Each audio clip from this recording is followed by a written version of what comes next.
Depression রোগের কোনো ওষুধ, মন খারাপের কোনো ওষুধ? আমি বলছি যে যেখান থেকে শুনতে পাচ্ছেন প্র্যাকটিক্যাল করে দেখবেন, ভালো লাগলে করতে থাকবেন, ভালো না লাগলে বাদ দিবেন। আমি প্র্যাকটিক্যাল করেছি, সেটা আপনাদেরকে বলছি।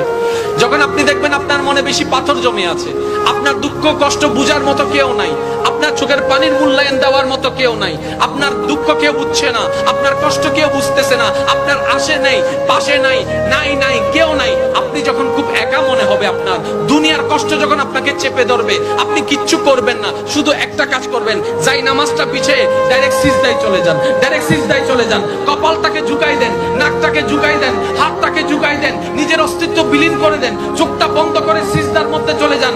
আল্লাহর ওয়াস্তে করে বলছি, কিচ্ছু পড়া লাগবে না, শুধু সিজদার মধ্যে পড়তে থাকেন, সিজদায় পড়ে থাকেন, কান্না করতে থাকেন। ওনাকে বুঝান যিনি আপনি না বললেও সবকিছু বুঝে, ওই রবকে জানান যিনি আপনি না জানালেও সবকিছু জানে। দুনিয়ার মানুষ তো আজকে বললে কালকে চুপ উল্টাই ফেলে, ব্ল্যাকমেল করতে শুরু করে। রব তো সবকিছু জানার পরেও দোষ গোপন করে রেখেছে। ওই রবের দরবারে সবকিছু বলতে থাকেন, 1টা মিনিট, 2টা মিনিট, 3টা মিনিট, দেখবেন আপনার সমস্যা তখন সমাধান না হলো অন্তরে এমন একটা শান্তি লাগবে যেটা আপনার পৃথিবীর কোথাও খুঁজে পাবেন না। সুবহানাল্লাহ।